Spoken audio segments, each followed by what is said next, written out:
Id-dħul fil-Fond Soċjali u tal-Iżvilupp Nazzjonali sal-aħħar ta' Awwissu li għadda kien ilaħħaq għal aktar minn 432 miljun euro. Dan tħabbar fi stqarrija tal-Bord tal-Gvernaturi ta' dan il-fond.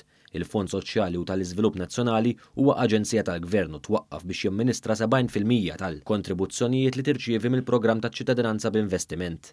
Il-Bord tal-Gvernaturi qal li matul l-istess perjodu il-fond investa aktar minn 130 miljun euro f'investimenti lokali rreġistrati fuq il-Borża ta' Malta flimkien ma' stoks tal-Gvern. Il-Bord ikkonferma wkoll li l-poplu Malti Wawġi beda jibbenifika mill-investiment dirett li qed jinġib lejn Malta permezz tal-iskema taċ-ċittadinanza b'investiment. Qal li f'Jannar ta' din is-sena l-Aġenzija għamlet qotja soċjali ta' 950,000 euro lid-Dipartiment tal-Kardjoloġija tal-Isptar Mater Dei għall immodernizzar taż-żewġ swali magħrufa bħala catheterization suites li se jassigura li fuq minn 3,000 pazjent fis-sena se jiġu kkurati b'mod aktar effettiv u effiċjenti minn qabel. Apparti dan, il-fond ikkommetta somma ta' 55 miljun euro oħra għal inizjattivi fl-oqsma ta' social housing u titjib fis-servizzi tas-saħħa.